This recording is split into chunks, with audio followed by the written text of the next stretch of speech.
picture it. I'm going to do two things, ladies and gentlemen. I'm going to look at, firstly, where this is going to be tried, and the alternatives, ladies and gentlemen, and what they are. And secondly, I'm going to look at the process of a trial, and the kind of attention and the kind of negative attention that this will bring. But that's I'd like to deal with a couple of points of rebuttal. We hear from Jack that it's important to try Gaddafi under democratic institutions like a judicial system. Well, we say that if you want to do this within Libya, you have two options. Firstly, you either try him under the current system.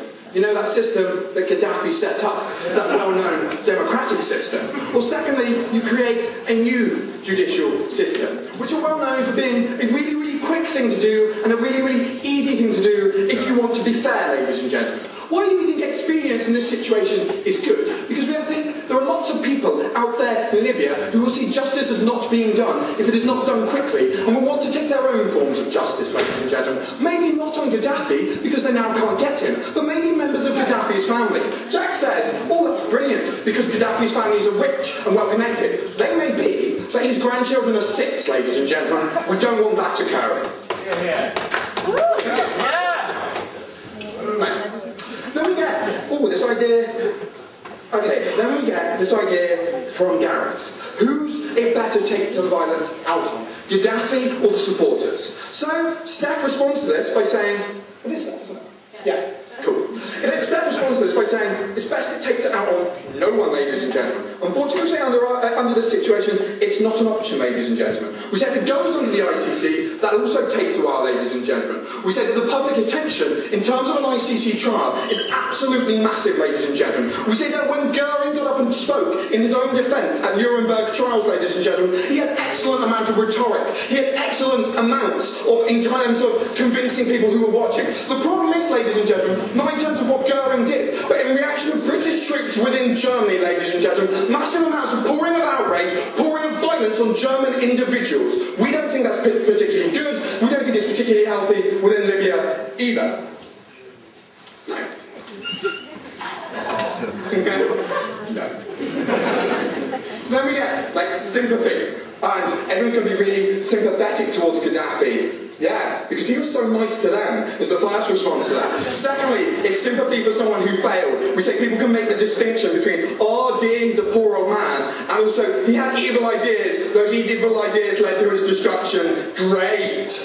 Then we have, from Jack, many people involved in this are unpolitical. Firstly, we say, where's your proof? We say quite a lot of it was political. Secondly, how many insurgents do you know that could describe themselves as unpolitical? We say the act of engaging within insurgency is political, and we say the act of engaging within the system is political. No. So what's the alternative? Jen's indecisive here. Either the ICC or the Libyan court. We say both are fundamentally flawed. Because firstly we say, the ICC, how great is that, ladies and gentlemen? How many people have been tried under the ICC? Not that many, ladies and gentlemen. So what's going to happen? You're going to have Gaddafi... Thank you.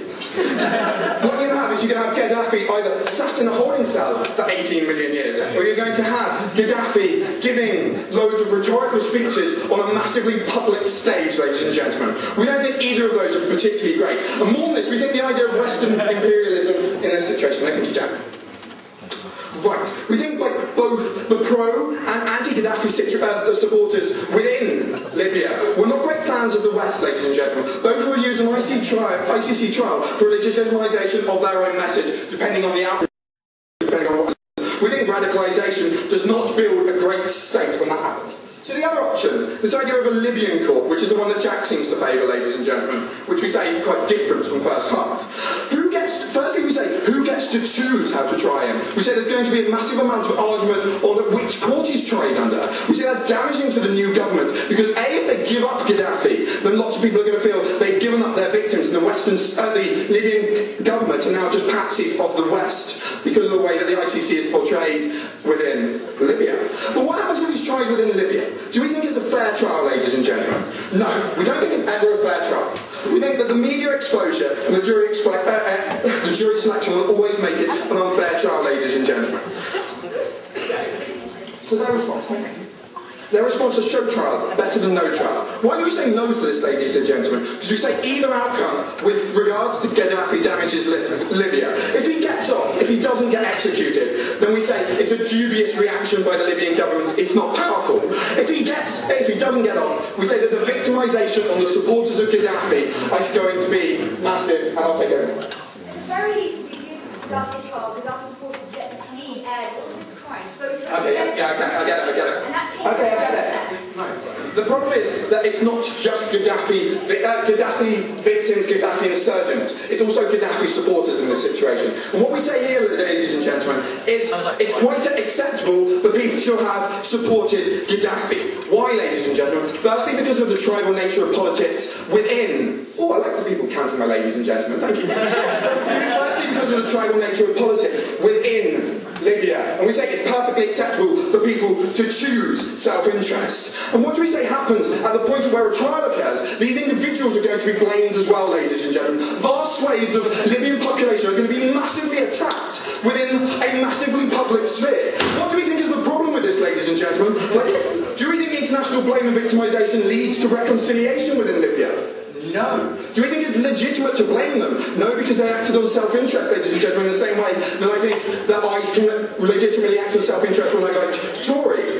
So what we think blame on the international state leaves me feeling, oh, I like that, victimised. So Steph's point then comes up into this of foot soldiers, they're going to be antsy either way. And we say, yeah, but under one way, it gives a lot more power to the message of victimisation to these foot soldiers, and it gives a lot more power to their message of, oh, we should write up. Lastly, ladies and gentlemen, we don't say like the ability for someone to use the narrative of the West, the failure, the blame. Who can exploit that, ladies and gentlemen? We think there are certain actors out there who maybe quite like to exploit this kind of message, ladies and gentlemen. We say that Gaddafi in this particular instance, especially when he's alive, ladies and gentlemen, can act as a rallying point for these individuals in a way that he cannot act when he's dead.